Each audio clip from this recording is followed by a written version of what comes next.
Praise the Lord. കർത്താവായ യേശുക്രിസ്തുവിൻ്റെ പരിശുദ്ധമായ നാമം വാഴ്ത്തപ്പെടുമാറാകട്ടെ. JCNDSDയുടെ നിത്യജീവമൊഴികൾ എന്ന ഈ പ്രസംഗ പരമ്പരയിൽ യേശുക്രിസ്തുവിന് മാറ്റമില്ലാത്ത സുവിശേഷവുമായി നിൽപ്പാൻ സർവകൃപാലുവായ ദൈവം എന്നെയും സഹായിച്ചതിനുള്ള ദൈവത്തെ സ്തുതിക്കുന്നു. ദൈവത്തിന് നന്ദി പറയുന്നു. പ്രത്യേകാൽ ഗ്രൂപ്പിലായിരിക്കുന്ന അഡ്മിന്മാർ, ഗ്രൂപ്പിൽ ദൈവം സംസാരിക്കുന്ന ദൈവദാസന്മാർ, ദൈവമക്കളേവർക്കും വീണ്ടും വരുന്ന കർത്താവായ യേശുക്രിസ്തുവിന്റെ സുരനാമത്തിൽ എൻ്റെ സ്നേഹവന്ദനത്തെ അറിയിക്കുന്നു. ഇതിൻ്റെ അഡ്മിന്മാർക്ക് നന്ദി അറിയിക്കുന്നു. കർത്താവ് നമ്മെ അധികമായി സഹായിക്കുമാറാകട്ടെ. ദൈവത്തിൻ്റെ വചനത്തേക്ക് നമുക്ക് കടക്കാം. പ്രാർത്ഥനയോടെ ദൈവവചനത്തേക്ക് നമുക്ക് കടക്കാം. കർത്താവെ, കന്യവാനായ ദൈവമേ, സ്വർഗീയ പിതാവേ, അവിടുത്തെ തൃക്കരങ്ങളിലെ കടിയങ്ങളെ താഴ്ത്തിയേൽപ്പിക്കുന്നു. അവിടുത്തെ തിരുകൃപാടിയങ്ങളുടെ ജീവിതത്തിൽ വ്യാപരിക്കണമേ. അവിടുത്തെ പരിശുദ്ധ നാമത്തെ ഉയർത്തുവാൻ, അവിടുത്തെ പരിശുദ്ധ നാമത്തെ മഹത്വപ്പെടുത്തുവാൻ അവിടെ നടിയങ്ങളെ ശക്തീകരിക്കുകയും സഹായിക്കുകയും കൃപയെ പറഞ്ഞ് ബലപ്പെടുത്തുകയും ചെയ്തതിനായി സ്തോത്രം. ദൈവകരങ്ങളുടെ അടിയങ്ങളെ ഏൽപ്പിച്ച് പ്രാർത്ഥിക്കുന്നു. മാനവും മഹത്വവും തിരുമീനെടുക്കണമേ യേശുക്രിസ്തുവിൻ തന്നെയുള്ള നാമത്തിൽ തന്നെ. ആമേൻ. കർത്താവായ യേശുക്രിസ്തുവിൻ്റെ പരിശുദ്ധമായ നാമം വാഴ്ത്തപ്പെടുമാറാകട്ടെ. വിശുദ്ധ വേദപുസ്തകത്തിൽ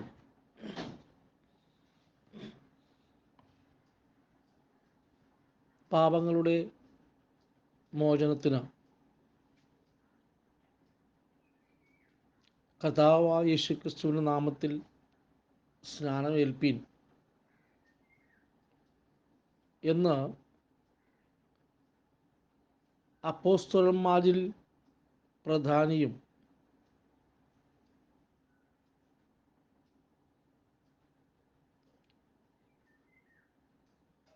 അപ്പോസ്തലന്മാരുടെ പ്രവൃത്തിയുടെ ആരംഭത്തിൽ ദൈവത്തിൻ്റെ പരിശുദ്ധാത്മാവിൽ കർത്താവിൻ്റെ വചനത്തെ പ്രസ്താവിക്കുവാൻ എഴുന്നേറ്റ് നിന്ന പത്രോസ്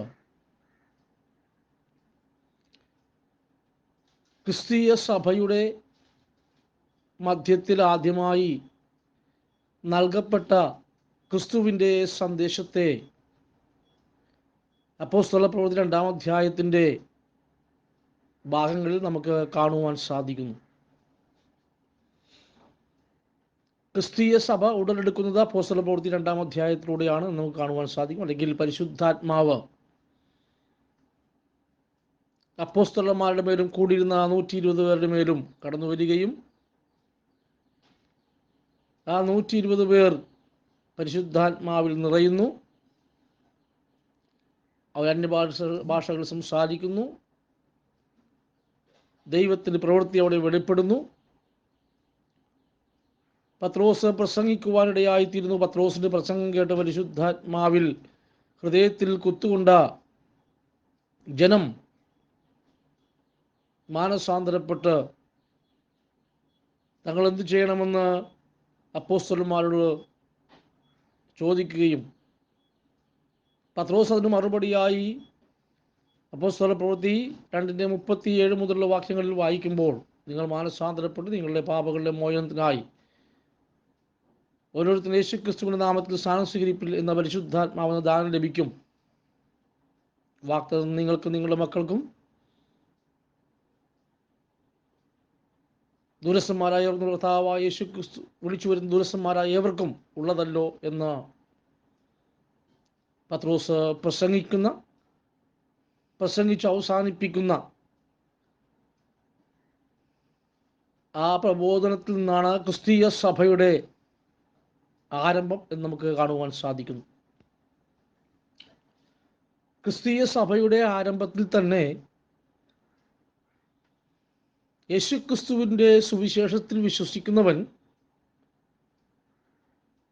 മാനസാന്തരപ്പെട്ട് പാപങ്ങളുടെ മോചനത്തിനായി യേശുക്രിസ്തുവിൻ്റെ നാമത്തിൽ സ്നാനം സ്വീകരിക്കണം എന്നാണ് പ്രസംഗിച്ച് തുടങ്ങിയത്.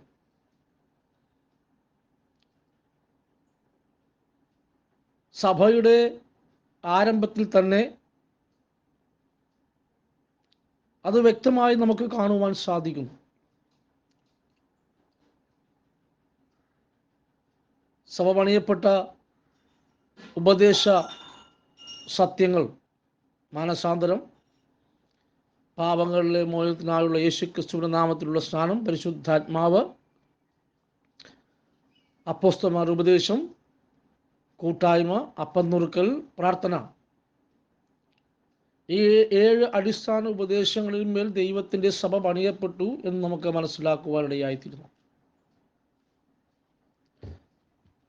അപ്പോൾ മാനസാന്തരം ഒരുവനെ പാപത്തിൻ്റെ അവസ്ഥയിൽ നിന്ന്, പാപ ജീവിതത്തിൽ നിന്ന് വിടുവിച്ച്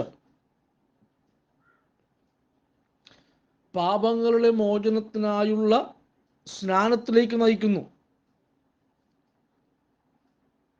ദൈവത്തിൻ്റെ വചനം ഹൃദയത്തിൽ ഏൽക്കുന്ന ഒരുവൻ മാനസാന്തരത്തിലേക്ക് കടന്നു വരുന്നു എന്ന് നമുക്ക് കാണുവാൻ സാധിക്കും. അങ്ങനെ മാനസാന്തരത്തിൽ കടന്നു വരുന്നവൻ്റെ ജീവിതത്തെ യേശുക്രിസ്തുവിൻ്റെ നാമത്തിലൂടെ ദൈവം അവൻ്റെ പാപങ്ങളെ മോചിക്കുന്നു എന്ന് പത്രോസ് വ്യക്തമായി വിളിച്ചു പറയുകയാണ്. അതിന് ഉപോത്ബലകമായി അഥവാ പ്രേരിതമായി ലൂക്കോസ് സുവിശേഷം 24-ാം അധ്യായത്തിൻ്റെ 47-ാമത്തെ വാക്യത്തിൽ കർത്താവായ യേശുക്രിസ്തു ഇങ്ങനെയാണ് തൻ്റെ ശിഷ്യന്മാരോട് പറയുവാൻ ഇടയായിത്തീർന്നത്. ലൂക്കോസ് സുവിശേഷം 24-ാം അധ്യായം അതിൻ്റെ 47 മുതൽ ഉള്ള വാക്യങ്ങൾ. അവിടെ നമുക്ക് ഇങ്ങനെ കാണുവാൻ സാധിക്കുന്നു. ലൂക്കോസ് 24-46 മുതൽ വാക്യങ്ങൾ. ക്രിസ്തു കഷ്ടം അനുഭവിക്കുകയും 3-ാം നാൾ മരിച്ചവരിൽ നിന്ന് ഉയർത്തെഴുന്നേൽക്കുകയും അവൻ്റെ നാമത്തിൽ മാനസാന്തരവും പാപമോചനവും യെരൂശലേമിൽ തുടങ്ങി സകല ജാതികളിലും പ്രസംഗിക്കുകയും വേണം എന്നിങ്ങനെ എഴുതിയിരിക്കുന്നു. ഇതിന് നിങ്ങൾ സാക്ഷികളാകുന്നു എന്ന് കർത്താവായ യേശുക്രിസ്തു ലൂക്കോസ് 24-46 മുതൽ 48 വരെ വാക്യങ്ങളിൽ കർത്താവ് ശിഷ്യന്മാരെ അതിനായി ഭരമേൽപ്പിക്കുക. ഇതിന് നിങ്ങൾ സാക്ഷികളാകുന്നു. എന്തിനാണ്? ക്രിസ്തു കഷ്ടം അനുഭവിക്കുകയും 3-ാം നാൾ മരിച്ചവരിൽ നിന്ന് ഉയർത്തെഴുന്നേൽക്കുകയും അവൻ്റെ നാമത്തിൽ മാനസാന്തരവും പാപമോചനവും യെരൂശലേമിൽ തുടങ്ങി സകല ജാതികളും പ്രസംഗിക്കുകയും വേണം. അവരെ ഭരമേൽപ്പിച്ചിരിക്കുന്നത് ക്രിസ്തു അനുഭവിച്ച കഷ്ടങ്ങളും ഉയർത്തെഴുന്നേൽപ്പും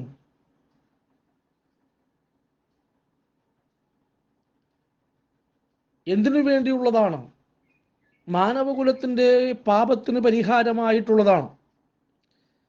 യേശുക്രിസ്തുവിലൂടെ മാനവകുലത്തിന് നൽകപ്പെട്ട പാപമോചനം അവൻ്റെ നാമത്തിലൂടെ അത് ഒരു വ്യക്തിയുടെ ജീവിതത്തിൽ വ്യാപരിക്കുന്നു എന്ന് കർത്താവായ യേശുക്രിസ്തു പറയുക.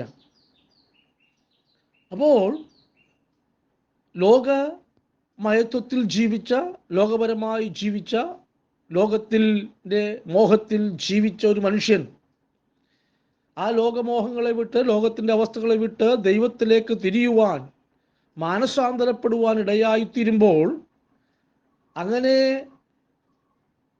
ലോകത്തിൻ്റെ അവസ്ഥയിൽ നിന്ന് മാനസാന്തരപ്പെട്ട് ദൈവത്തിലേക്ക് തിരിയുന്ന ഒരുവൻ്റെ പാപങ്ങളുടെ മോചനത്തിനായി ദൈവം വച്ചിരിക്കുന്ന വ്യവസ്ഥ കർത്താവായ യേശുക്രിസ്തുവിൻ്റെ നാമത്തിലുള്ള സ്നാനമാണ്. യേശുവിൻ്റെ നാമത്തിലാണ് അവിടെ പാപം മോചിക്കുന്നത് എന്ന് കർത്താവായ യേശുക്രിസ്തു തന്നെ വളരെ വ്യക്തമായി പറഞ്ഞിരിക്കുന്നു. ക്രിസ്തു കഷ്ടം അനുഭവിക്കുകയും 3-ാം നാൾ ഉയർത്തെഴുന്നേൽക്കുകയും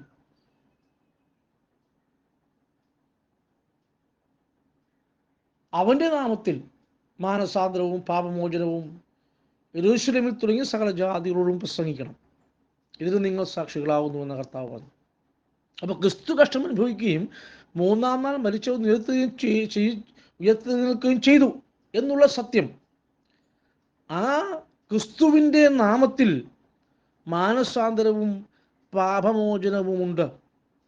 ആ യേശു ക്രിസ്തുവിൻ്റെ നാമത്തിലാണ് മാനസാന്തരവും പാപമോചനവും നടക്കുന്നത് എന്ന് പറയുന്നത്. അപ്പോസ്തലന്മാർ അത് പ്രസംഗിക്കുന്നതിനേക്കാൾ മുമ്പേ യേശു ക്രിസ്തു തന്നെ അതിനെക്കുറിച്ച് വ്യക്തമായി നമ്മോട് സംസാരിച്ചിരിക്കുന്നു എന്ന് നമുക്ക് കാണുവാൻ സാധിക്കും. അപ്പോൾ ജാതികളിൽ നിന്നോ യഹൂദന്മാരിൽ നിന്നോ ആകട്ടെ ജാതികളിൽ നിന്നോ ആകട്ടെ ആരെങ്കിലും ഒരുവൻ മാനസാന്തരപ്പെട്ടു വരുന്നുവെങ്കിൽ, അങ്ങനെ മാനസാന്തരപ്പെട്ട് ക്രിസ്തുവിൻ്റെ വചനത്തിലൂടെ ഒരുവൻ രക്ഷയിലേക്ക് വരുമ്പോൾ അവൻ്റെ പാപത്തിന് പരിഹാരമാകുന്നത് യേശുക്രിസ്തുവിൻ്റെ നാമത്തിലെ ആണ്. യേശുക്രിസ്തുവിൻ്റെ നാമത്തിലുള്ള സ്നാനത്താലാണ്, അവൻ്റെ മേൽ യേശുക്രിസ്തുവിൻ്റെ നാമം വിളിക്കപ്പെടുമ്പോഴാണ് എന്ന് നമുക്ക് കാണുവാൻ സാധിക്കുന്നു. Praise the Lord. ആ യേശുക്രിസ്തുവിൻ്റെ നാമത്തിലുള്ള സ്നാനത്താലാണ് ഒരുവനിൽ പാപമോചനം എന്ന ദൈവിക ദാനം അനുഭവിക്കുവാൻ കഴിയുന്നത്. ദൈവിക രക്ഷ ഒരുവൻ കരസ്ഥമാക്കുന്നത് അവൻ്റെ പാപങ്ങളിൽ നിന്ന് അവൻ മോചനം പ്രാപിക്കുമ്പോഴാണ്. ഒരു പാപിക്കൊരിക്കലും ദൈവത്തിൻ്റെ രക്ഷയെ കരസ്ഥമാക്കുവാൻ കഴിയുകയില്ല, നേടുവാൻ കഴിയുകയില്ല.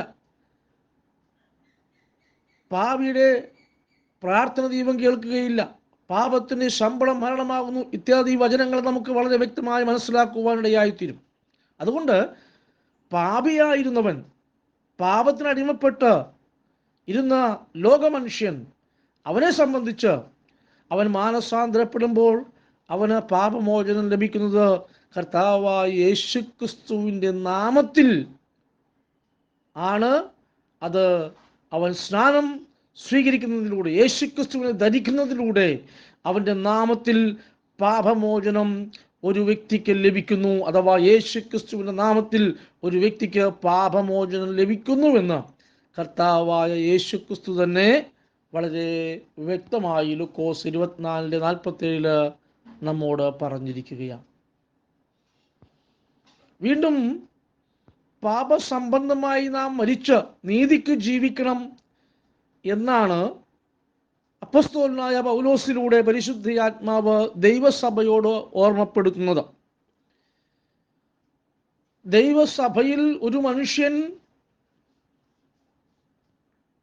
ദൈവത്തോടൊന്നിച്ച് ദൈവത്തിൻ്റെ പരിശുദ്ധാത്മാവിൽ അവൻ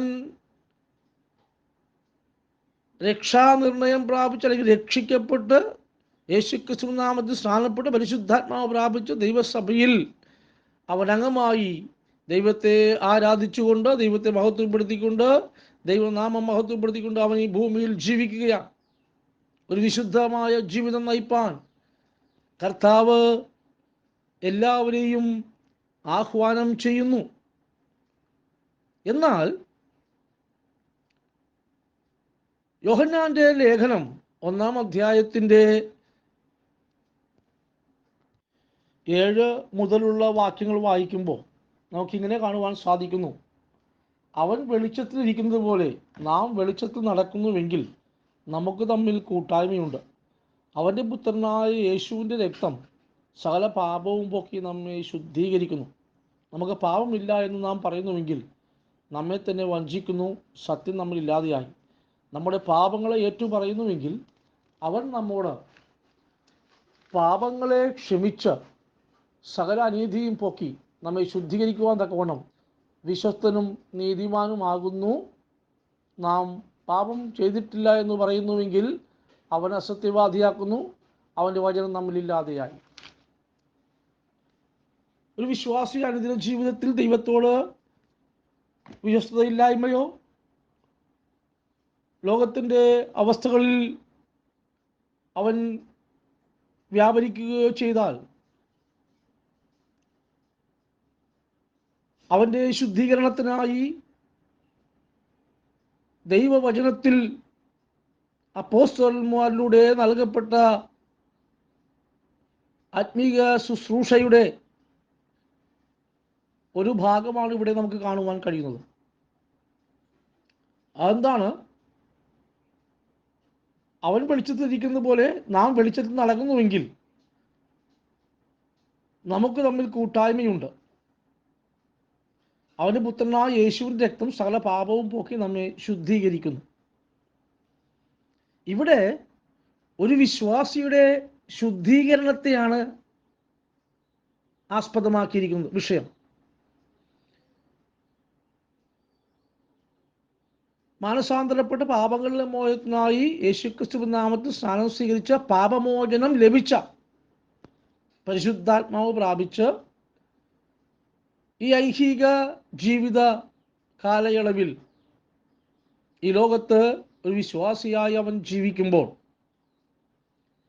അവൻ്റെ ജീവിതത്തിൽ സംഭവിക്കുന്ന തെറ്റുകുറ്റങ്ങൾക്കും പാപപ്പിഴകൾക്കും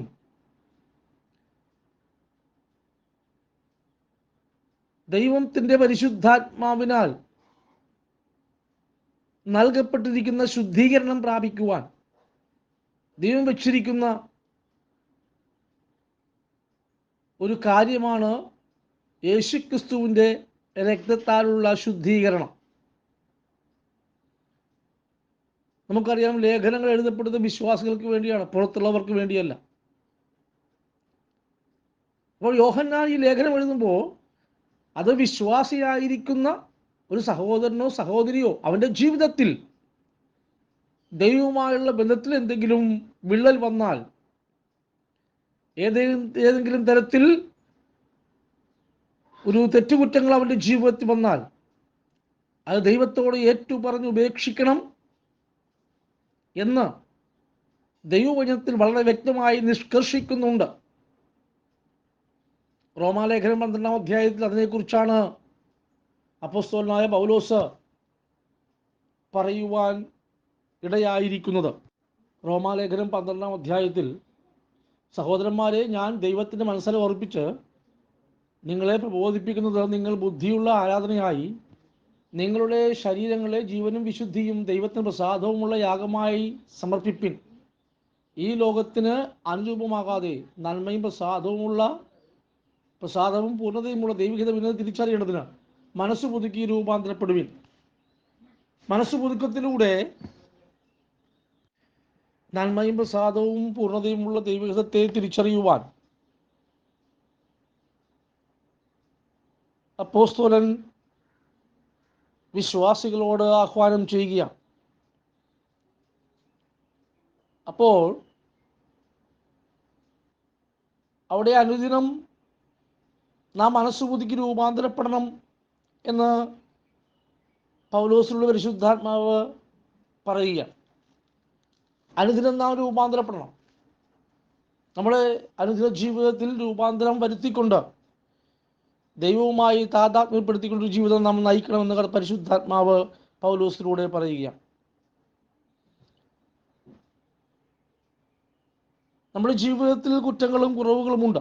പക്ഷേ അത് നാം ദൈവത്തോട് ഏറ്റുപറഞ്ഞ് ഉപേക്ഷിച്ചുകൊണ്ട് അനുദിനം പുതുക്കം പ്രാപിക്കണം എന്ന് ദൈവത്തിൻ്റെ വചനം നമ്മോട് ആവശ്യപ്പെടുകയാണ്. അതാണെന്ന് അവൻ വെളിച്ചത്തിൽ ഇരിക്കുന്നത് പോലെ നാം വെളിച്ചത്തിൽ നടക്കുന്നുവെങ്കിൽ നമുക്ക് തമ്മിൽ കൂട്ടായ്മയുണ്ട്. അവൻ്റെ പുത്രനായ യേശുവിൻ്റെ രക്തം സകല പാപവും പോക്കി നമ്മെ ശുദ്ധീകരിക്കുന്നു. അപ്പോൾ അവിശ്വാസിയായ ഒരുവൻ ദൈവത്തിൻ്റെ വചനം കേട്ട് മാനസാന്തരപ്പെടുമ്പോൾ അവനെ ദൈവം തൻ്റെ രക്ഷയിലേക്ക്, നിത്യജീവനിലേക്ക് അവനെ ആനയിക്കുമ്പോൾ തൻ്റെ പരിശുദ്ധാത്മാവിനെ ദൈവം അവന് നൽകിക്കൊണ്ടാണ് അവനെ ദൈവസഭയിലേക്ക് ദൈവം പ്രവേശിപ്പിക്കുന്നത്. അപ്പോൾ ലോകത്തിൻ്റെ അവസ്ഥയിൽ നിന്നും, പാപി എന്നുള്ള അവസ്ഥയിൽ നിന്നും അവൻ്റെ പാപത്തെ ദൈവം യേശുക്രിസ്തുവിലൂടെ നീക്കി അവൻ്റെ പാപത്തിന് മോചനം കൊടുത്ത്, പാപമോചനം കർത്താവായ യേശുക്രിസ്തുവിൻ്റെ നാമത്തിൽ അവൻ്റെ ജീവിതത്തിൽ കടന്നു വരുവാനും അവൻ ഒരു വിശുദ്ധനായി തീരുവാനും ഇടയായിത്തീരുന്നു. അവൻ ദൈവസഭയിൽ പ്രവേശിപ്പിക്കപ്പെട്ട ശേഷം അവൻ്റെ ജീവിതത്തിൽ ഒരു കുറവ് വന്നാൽ, കുറ്റം വന്നാൽ, ഒരു പ്രയാസം വന്നാൽ, ദൈവത്തിന് അകന്നു പോകുന്നൊരവസ്ഥ വന്നാൽ അവൻ ദൈവത്തോട് നിരന്നുകൊള്ളണം. ലേഖനങ്ങളിലെല്ലാം അത് സുവ്യക്തമായി എഴുതി വച്ചിട്ടുണ്ട്. ഒരുപക്ഷെ അത് പ്രസംഗിക്കുമ്പോൾ പലപ്പോഴും നമ്മൾ അതിന് ആക്കം കൊടുക്കാതെ വിശുദ്ധനായി ജീവിക്കണമെന്നുള്ളത് ദൈവവചനത്തിൽ നിഷ്കർഷിക്കുന്ന കാര്യം തന്നെയാണ്, യാതൊരു സംശയവുമില്ല. എന്നാൽ ദൈവസഭയിലായിരിക്കുന്ന ഒരു വ്യക്തി അവൻ്റെ ജീവിതത്തിൽ ഏതെങ്കിലും തരത്തിലുള്ള അവസ്ഥകൾ വരുമ്പോൾ അവിടെ അവൻ്റെ പാപത്തിന് പരിഹാരമാകുവാൻ യേശുവിൻ്റെ രക്തം, ആ രക്തത്താൽ ശുദ്ധീകരണം പ്രാപിക്കുവാനിടയായിത്തീരുന്നു. വേദപുസ്തകത്തിൽ അത് വളരെ വ്യക്തമായി നമുക്ക് കാണുവാൻ സാധിക്കുന്നു. ഞാൻ ഈ പറഞ്ഞതിൻ്റെ സാരം, അവിശ്വാസിയായ ഒരുവൻ മാനസാന്തരപ്പെട്ട് യേശുക്രിസ്തുവിൻ നാമത്തിലുള്ള സ്നാനത്തിലൂടെ പാപമോചനം സ്വീകരിച്ചുകൊണ്ട് അവൻ ഒരു വിശുദ്ധ ജീവിതത്തിലേക്ക് കടന്നു വരുന്നു എന്നുള്ളതാണ്. എന്നാൽ അനുദിന ജീവിതത്തിൽ ഉണ്ടാകുന്ന പിഴകളെ അവൻ്റെ ജീവിതത്തിൽ നിന്ന് അകറ്റേണ്ടത്, ശുദ്ധീകരിക്കപ്പെടേണ്ടത്, അവൻ ശുദ്ധിയുള്ളവനായി തീരേണ്ടതിന് അപ്രകാരമുള്ള അവസ്ഥയിൽ നിന്ന് അവനെ ശുദ്ധീകരിക്കുന്ന യേശുവിൻ്റെ രക്തമാണ് എന്ന് കാണുവാൻ കഴിയുന്നു. അതാണ് യോഹന്നാൻ തൻ്റെ 1-ാമത്തെ അധ്യായത്തിലെ 7 മുതലുള്ള വാക്യങ്ങളിൽ വ്യക്തമാക്കി ഇരിക്കുന്നത് എന്ന് നമുക്ക് കാണുവാൻ സാധിക്കും. ഞാൻ പറഞ്ഞതിൻ്റെ സാരം, ഇന്ന് പല ഉപദേശ രൂപങ്ങളിലും അവര് പഠിപ്പിക്കുന്ന ഒരു കാര്യം, യേശുവിൻ്റെ രക്തമാണ് സകല പാപവും പോകി ശുദ്ധീകരിക്കുന്നത്, അതുകൊണ്ട് യേശുക്രിസ്തുവിന്റെ നാമത്തിലുള്ള സ്നാനം ആവശ്യമില്ല എന്നുവരെ പറയുന്നതായ ആളുകളെ നമുക്ക് കാണുവാൻ സാധിക്കും. ഞാൻ അവരോട് പറയുവാൻ ഉദ്ദേശിക്കുന്നത്, ഒരു വിജാതീയനായ, ലോകപ്രകാരം ഈ ലോകത്ത് ജീവിച്ചൊരുവൻ അവൻ്റെ ജീവിതത്തിൽ അവൻ മാനസാന്തരപ്പെട്ട് അവൻ്റെ ജീവിതത്തിൽ പ്രാപിക്കുന്ന പാപമോചനം യേശുക്രിസ്തുവിൻ്റെ നാമത്തിലുള്ള സ്നാനത്തിലൂടെയാണ്. അത് യേശുക്രിസ്തു പറഞ്ഞിരിക്കുന്ന കാര്യമാണ്. യേശുവിൻ്റെ രക്തം അവന് വേണ്ടി ഒഴുക്കി എന്നുള്ളത് സത്യം തന്നെയാണ്. എന്നാൽ കർത്താവായ യേശുക്രിസ്തു ആമൊഴിയായി പറഞ്ഞിരിക്കുന്നതിന് വ്യക്തമായ സാരം, മാനസാന്തരപ്പെട്ട് രക്ഷയിലേക്ക് വരുന്നവൻ്റെ ജീവിതത്തിൽ ദൈവം അവൻ ആ പാപി എന്ന ലേബലിൽ നിന്ന് അവനെ ദൈവ പൈതൽ എന്ന ദൈവിക വാഗ്ദത്തത്തിലേക്ക് കടക്കുമ്പോൾ അവിടെ പാപമോചനം നടക്കുന്നത് യേശുക്രിസ്തുവിൻ്റെ നാമത്തിൽ മാത്രമാണ് എന്ന് കർത്താവായ യേശുക്രിസ്തു തന്നെ വ്യക്തമായി പഠിപ്പിച്ചിരിക്കുകയാണ്. സഭയിലെ ഒരു വിശ്വാസിയുടെ ജീവിതത്തിൽ ഒരു പ്രതികൂലം ഉണ്ടാകുമ്പോൾ ആ പ്രതികൂലത്തിൽ, ആ ശുദ്ധീകരണത്തിന് യേശുവിൻ്റെ രക്തത്തിൽ ആശ്രയിക്കാം എന്ന് യോഹന്നാന്റെ ലേഖനം നമ്മളെ വ്യക്തമായി പഠിപ്പിക്കുന്നുണ്ട്. അതുകൊണ്ട് തന്നെയാണ് ദൈവവചനത്തിൽ യോഹന്നാന്റെ 1-ാമത്തെ ലേഖനം 2-ാം അധ്യായം അതിൻ്റെ 12-ാം വാക്യത്തിൽ, കുഞ്ഞുങ്ങളെ, നിങ്ങൾക്ക് അവൻ്റെ നാമം മൂലം പാപങ്ങൾ മോചിച്ചിരിക്കുകയാൽ ഞാൻ നിങ്ങൾക്ക് എഴുതുന്നു. Praise the Lord. അപ്പോൾ യേശുക്രിസ്തുവും അപ്പോസ്തലന്മാരും ഒരുപോലെ വ്യക്തമാക്കിയിരിക്കുന്ന പാപമോചനം പ്രാപിക്കണമെങ്കിൽ യേശുക്രിസ്തുവിൻ്റെ നാമം കൂടാതെ സാധ്യമല്ല എന്ന് കാണുന്നു.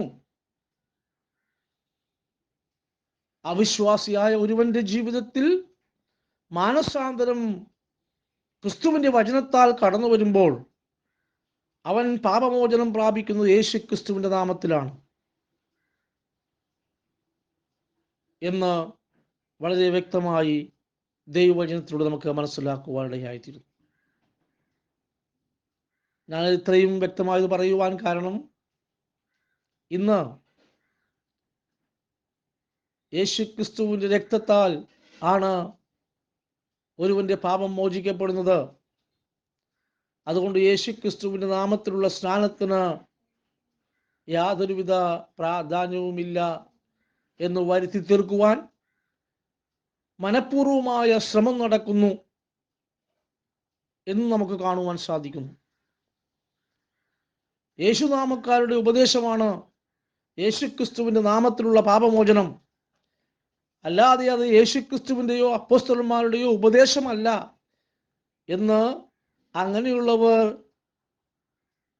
വളരെ താല്പര്യത്തോടെ സ്ഥാപിച്ചു പോരുന്ന ഒരു കാര്യമായതുകൊണ്ട് തന്നെയാണ് ഈ വിഷയം ഈ രീതിയിൽ വിളിച്ചറിയിക്കുവാനിടയായിത്തീരുന്നത്. പാപമോചനം ഒരുവന്റെ ജീവിതത്തിൽ യേശുക്രിസ്തുവിന്റെ നാമത്തിൽ കടന്നു വരുന്നുവെങ്കിൽ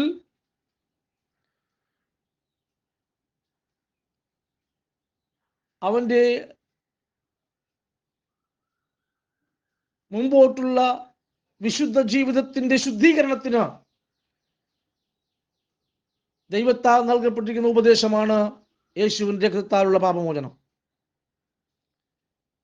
അവന്റെ പാപം യേശുവിന്റെ രക്തത്താൽ നീക്കപ്പെടുന്നു. ഒരുവൻ യേശുക്രിസ്തുവിൽ വിശ്വസിച്ചുകൊണ്ട് മുമ്പോട്ട് കടന്നു പോവുകയും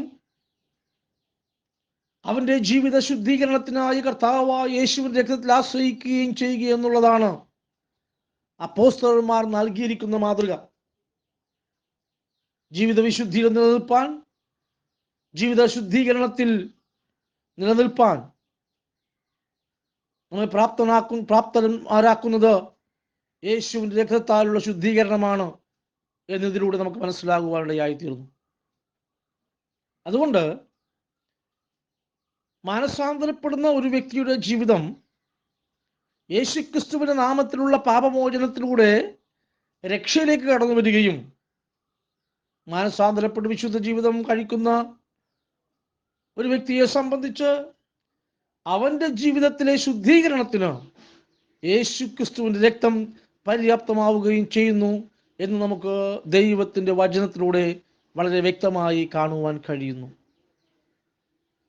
അതുകൊണ്ട് എന്നെ കേൾക്കുന്ന ഏവരുമായുള്ളവരെ, ദൈവത്തിന്റെ വചനത്തിൽ ദൈവസഭയുടെ ആരംഭത്തിൽ മാനസാന്തരപ്പെട്ട് പാപങ്ങളുടെ മോചനത്തിനായി ഓരോരുത്തൻ യേശുക്രിസ്തുവിന്റെ നാമത്തിൽ സ്നാനം സ്വീകരിക്കണം എന്ന് പത്രോസ് പറയുമ്പോൾ, പത്രോസ് അങ്ങനെ പറയുവാൻ കാരണം കർത്താവായ യേശുക്രിസ്തു ശിഷ്യന്മാരോട് കൽപ്പിച്ച പ്രകാരമുള്ള ദൈവിക സത്യങ്ങളാണ് എന്ന് നാം മനസ്സിലാക്കണം. ക്രിസ്തു കഷ്ടം അനുഭവിക്കുകയും മരിച്ചവരിൽ നിന്ന് ഉയർത്തെഴുന്നേൽക്കുകയും അവന്റെ നാമത്തിൽ മാനസാന്തരവും പാപമോചനവും ഉണ്ട് എന്ന് ശിഷ്യന്മാരെ പഠിപ്പിച്ചത് കർത്താവായ യേശുക്രിസ്തുവാണ്. അതുകൊണ്ടാണ് അപ്പോസ്തലപ്രവൃത്തി 2-ാം അധ്യായത്തിൽ 38-ാം വാക്യത്തിൽ നിങ്ങൾ മാനസാന്തരപ്പെട്ട് നിങ്ങളുടെ പാപങ്ങളുടെ മോചനത്തിനായി ഓരോരുത്തരും യേശുക്രിസ്തുവിന്റെ നാമത്തിൽ സ്നാനം സ്വീകരിപ്പീൻ എന്ന പരിശുദ്ധാത്മാവ് ദാനം ലഭിക്കുമെന്ന് പത്രോസ് പ്രസംഗിക്കുവാൻ കാരണം കർത്താവ് അവരെ പഠിപ്പിച്ചതായ ദൈവിക രഹസ്യങ്ങളെ അവർ മനസ്സിലാക്കിയത് കൊണ്ടാണ്. ഈ ആത്മീക സത്യങ്ങളിലൂടെയാണ് അപ്പസ്തോലിക കാലഘട്ടത്തിൽ ദൈവസഭ മുന്നോട്ട് പോയിക്കൊണ്ടിരുന്നത്. ഇന്ന് യേശു ക്രിസ്തുവിൻ്റെ നാമത്തിലുള്ള സ്നാനത്തെ ഖണ്ഡിക്കുവാൻ പലരും പറയുന്ന വാദഗതി എന്ന് പറയുന്നത്, ഫിലിപ്പോസ് ഷണ്ഡനെ സ്നാനപ്പെടുത്തിയ പിതാവിൻ്റെയും പുത്രൻ്റെയും പരിശുദ്ധാത്മാവിൻ്റെ നാമത്തിലാണ്. അതേപോലെ മറ്റ് ദൈവവചന ഭാഗങ്ങളിൽ യേശുക്രിസ്തുവിൻ്റെ നാമത്തിൽ സ്നാനപ്പെടുത്തി എന്ന് പറയുന്നിടത്തെല്ലാം പിതാവിൻ്റെയും പുത്രൻ്റെയും പരിശുദ്ധാത്മാവിൻ്റെയും നാമത്തിലാണ് സ്നാനപ്പെടുത്തിയത് എന്ന വെറും ബാലിശമായ ഒരു ഉപദേശ രീതി ജനങ്ങളുടെ തലയിൽ കയറ്റി വചനത്തിൽ എഴുതി വച്ചിരിക്കുന്നതിന് വിപരീതമായി അവരുടെ തലയിൽ ചെളി നിറച്ച് അവരെ മണ്ടന്മാരാക്കി തങ്ങളുടെ വയറിനെ മാത്രം ഉദ്ദേശിച്ചുകൊണ്ട് ദൈവവചനത്തിൽ എഴുതി വച്ചിരിക്കുന്ന അപ്പോസ്തോലിക ഉപദേശത്തിൻ്റെ സത്യങ്ങളെ തൃണവൽഗണിച്ചുകൊണ്ടാണ് അപ്രകാരമുള്ളവർ മുമ്പോട്ട് പോകുന്നത് എന്ന് നിങ്ങൾ മനസ്സിലാക്കണം. ദൈവവചനത്തിൽ എന്താണോ എഴുതി വച്ചിരിക്കുന്നത് അതാണ് ഉപദേശം. ദൈവവചനത്തിൽ എഴുതിയിരിക്കുന്നത് വായിച്ചിട്ട് അവിടെയെല്ലാം യേശുക്രിസ്തുവിന്റെ നാമത്തിൽ സ്നാനപ്പെടുത്തി എന്ന് എഴുതിയിരിക്കുന്നതെല്ലാം പിതാവിൻ്റെയും പുത്രൻ്റെയും പരിശുദ്ധാത്മാവിന്റെ നാമത്തിലാണ് എന്ന് പറഞ്ഞുകൊണ്ട് ദൈവവചനത്തെയും കേൾക്കുന്നവരെയും ഒരേപോലെ കളിയാക്കുന്ന ഇത്തരത്തിലുള്ള മനുഷ്യരെ നാം തിരിച്ചറിയേണ്ടത് ആവശ്യമാണ്. അത് ഈ കാലഘട്ടത്തിൻ്റെ ആവശ്യമാണ്. നമ്മുടെ മുമ്പിൽ ദൈവത്തിൻ്റെ വചനം വ്യക്തമായി വരച്ചു കിട്ടിയിരിക്കെ ആ വരച്ചു കിട്ടിയിരിക്കുന്ന ദൈവവചനത്തിനെതിരായി ഒരുവൻ പ്രസംഗിക്കുന്നുവെങ്കിൽ അങ്ങനെയുള്ളവനെ നാം ശ്രദ്ധിക്കുക, അങ്ങനെയുള്ളവരിൽ നിന്ന് നാം അകന്നു മാറുക എന്നുള്ളതാണ് നമുക്ക് ചെയ്യുവാൻ കഴിയുന്നത് എന്ന് ഞാൻ ഈ സമയത്ത് പറയുവാൻ ആഗ്രഹിക്കുക. അതുകൊണ്ട് ലോകപ്രകാരം ജീവിച്ചൊരു മനുഷ്യൻ മാനസാന്തരപ്പെട്ട് അവൻ ദൈവസഭയിലേക്ക് വരുമ്പോൾ അവൻ്റെ പാപങ്ങളിലെ മോചനത്തിന് യേശുക്രിസ്തുവിന്റെ നാമമാണ് ഉപകരിക്കുന്നത്. എന്നാൽ മാനസാന്തരപ്പെട്ട് പാപങ്ങളുടെ മോചനത്തിനായി യേശുക്രിസ്തുവിന്റെ നാമം സ്ഥാനപ്പെട്ട് ഒരു വിശുദ്ധ ജീവിതം കഴിക്കുന്ന ഒരുവന്റെ ജീവിതത്തിൽ അവൻ്റെ ജീവിത ശുദ്ധീകരണത്തിനായി യേശുക്രിസ്തുവിന്റെ രക്തത്താൽ അവൻ തളിക്കപ്പെട്ടവനായി തീരുന്നു എന്ന് യോഹന്നാൻ 1:7 നമുക്ക് കാണുവാൻ സാധിക്കും. അതാണ് യോഹന്നാൻ അവിടെ എഴുതി വെച്ചിരിക്കുന്നത്. ഹല്ലേലൂയ, അവന്റെ പുത്രനായ യേശുവിന്റെ രക്തം സകല പാപവും പോക്കി നമ്മെ ശുദ്ധീകരിക്കുന്നു. ഇത് ദൈവസഭയിൽ അംഗമായിരിക്കുന്ന ഒരു വ്യക്തിക്ക് നൽകിയിരിക്കുന്ന ഉപദേശമാണ്. ഈ ഉപദേശം ദൈവസഭയിലായിരിക്കുന്ന ഒരു വ്യക്തിയെ സംബന്ധിച്ചുള്ളതാണ്, ഒരു ജാതീയനെ സംബന്ധിച്ചല്ല. മാനസാന്തരപ്പെടാത്ത ഒരു വ്യക്തിയെ സംബന്ധിച്ചുള്ള ഒരു ഉപദേശമല്ലത്. അത് ദൈവസഭയ്ക്കുള്ളിൽ ജീവിക്കുന്ന ഒരു വിശുദ്ധനെ സംബന്ധിച്ച്, വിശുദ്ധിയോടെ ജീവിക്കുവാൻ ആഗ്രഹിക്കുന്നവരെ സംബന്ധിച്ച്, അവൻ്റെ ജീവിതത്തിൽ ഏതെങ്കിലും തരത്തിൽ ദൈവത്തോട് അകന്നു പോയിരിക്കുന്ന ഒരു സന്ദർഭമുണ്ടെങ്കിൽ ആ അകന്നു പോയിരിക്കുന്ന കാര്യങ്ങളിൽ ഒരു ശുദ്ധീകരണം പ്രാപിക്കുവാൻ ദൈവസഭയിലെ അംഗങ്ങൾക്ക് കൊടുത്തിരിക്കുന്ന ശുദ്ധീകരണ പ്രക്രിയയാണ്, ഉപദേശമാണ് 1 യോഹന്നാൻ 1:7 കൊടുത്തിരിക്കുന്ന യേശുക്രിസ്തുവിന്റെ രക്തത്താൽ നമ്മെ തന്നെ ശുദ്ധീകരിക്കുന്നു എന്ന് കർത്താവിന്റെ വചനം പറയുന്നു. അതുകൊണ്ട് മാനസാന്തരപ്പെട്ട് നമ്മുടെ പാപങ്ങളുടെ മോചനം പ്രാപിക്കണമെങ്കിൽ നാം യേശുക്രിസ്തുവിന്റെ നാമത്തിൽ സ്നാനം സ്വീകരിച്ചേ മതിയാകും. അവൻ്റെ നാമമല്ലാതെ മറ്റൊരു നാമം നമ്മുടെ രക്ഷയ്ക്കായില്ല. ആകാശത്തിന് കീഴെ മനുഷ്യരുടെ ഇടയിൽ നമ്മുടെ രക്ഷയ്ക്കായി നൽകപ്പെട്ട ഏകനാമം അത് കർത്താവായ യേശുക്രിസ്തുവിന്റെ നാമം മാത്രമാണ്. മറ്റൊരു നാമവും മാനവകുലത്തിന് രക്ഷയ്ക്കായി ദൈവം നൽകിയിട്ടില്ല. അങ്ങനെ ഏതെങ്കിലും നാമം ആരെങ്കിലും പറയുന്നുവെങ്കിൽ അത് ദൈവവചനത്തിൽ ഇല്ലാത്തതാണ്, അത് മനുഷ്യൻ്റെ സൃഷ്ടിയും സങ്കല്പവും മാത്രമാണ് എന്ന് നമുക്ക് മനസ്സിലാക്കുവാനിടയായിത്തീരും. അതുകൊണ്ട് ദൈവവചനത്തിലൂടെ നാം ദൈവത്തിങ്കിലേക്ക് കടന്നു വരുമ്പോൾ നാം ദൈവത്തിൻ്റെ വചനം അനുസരിക്കണം. ആകാശത്തിന് കീഴെ മനുഷ്യരുടെ ഇടയിൽ നമ്മുടെ രക്ഷയ്ക്കായി നൽകപ്പെട്ടിരിക്കുന്ന ഏകനാമമായ കർത്താവായ യേശു ക്രിസ്തുവിൻ്റെ നാമത്തിൽ മാനസാന്തരവും പാപമോചനവും ഉണ്ട് എന്ന് യേശു കർത്താവ് തന്നെ നമ്മോട് വാഗ്ദത്തം ചെയ്തിരിക്കയാൽ അവൻ വാഗ്ദത്തങ്ങളിൽ വിശ്വസ്തനും വാക്കുമാറാത്തവനുമാണ് എന്നുള്ള കാര്യം നമ്മുടെ ജീവിതത്തിൽ നാം ആദ്യം തന്നെ തീർച്ചപ്പെടുത്തുക. അങ്ങനെ മാനസാന്തരപ്പെട്ട് പാപങ്ങളുടെ മോചനത്തിനായി ഓരോരുത്തൻ യേശു ക്രിസ്തുവിന്റെ നാമത്തിൽ സ്വീകരിപ്പീൻ, എന്നാൽ പരിശുദ്ധാത്മാവ് എന്ന ദാനം ലഭിക്കും. ഇത് നിങ്ങൾക്കും നിങ്ങളുടെ മക്കൾക്കും നമ്മുടെ ദൈവമായ കർത്താവ് വിളിച്ചു വരുത്തുന്ന ദൂരസ്ഥന്മാരായ ഏവർക്കുമുള്ളതല്ലോ എന്ന് പറഞ്ഞുകൊണ്ടാണ് ആ ഭാഗം പത്രോസ് അവസാനിപ്പിക്കുന്നത് എന്ന് നാം മനസ്സിലാക്കണം. ഹല്ലേലൂയ. ഇത് യഹൂദനാകട്ടെ യവനനാകട്ടെ അഥവാ വിജാതീയനാകട്ടെ, ഹല്ലേലൂയ, ഇത് ഹല്ലേലൂയ അവൻ്റെ ജീവിതത്തിൽ പാപമോചനം പ്രാപിക്കണമെങ്കിൽ മാനസാന്തരത്തിലൂടെയും യേശുക്രിസ്തുവിന്റെ നാമത്തിലൂടെയും മാത്രമേ സാധിക്കുകയുള്ളൂ എന്ന് വളരെ വ്യക്തമായി നമ്മളെ ദൈവത്തിൻ്റെ വചനം പഠിപ്പിക്കുന്നു. ആകയാൽ എന്നെ കേൾക്കുന്ന പ്രിയരെ, ഈ അപ്പോസ്തോലിക സത്യങ്ങളെ, ഈ യേശുക്രിസ്തുവിൻ്റെ നാമത്തിലുള്ള ഈ പഥ്യ ഉപദേശത്തെ യഥാർത്ഥമായി സ്വീകരിച്ചുകൊണ്ട് നമ്മുടെ ജീവിതത്തിൽ പാപമോചനം പ്രാപിച്ച് യേശുക്രിസ്തുവിനോട് താതാത്മ്യപ്പെട്ടുകൊണ്ട് ക്രിസ്തുവിൽ ഒരു ജയകരമായ ജീവിതം നയിപ്പാൻ സർവകൃപാലുവായ ദൈവം നമ്മെ സഹായിക്കട്ടെ എന്ന് പറഞ്ഞുകൊണ്ട് എൻ്റെ വാക്കുകൾ നിർത്തുന്നു. കർത്താവ് ഇവരെയും സഹായിക്കുമാറാകട്ടെ. ഇത്രയും സമയം എന്നെ ശ്രദ്ധിച്ചുകൊണ്ടുന്ന എല്ലാവരെയും ദൈവം ധാരാളമായി അനുഗ്രഹിക്കട്ടെ. കർത്താവിൻ്റെ നാമം മഹത്വപ്പെടുമാറാകട്ടെ. ആമേൻ.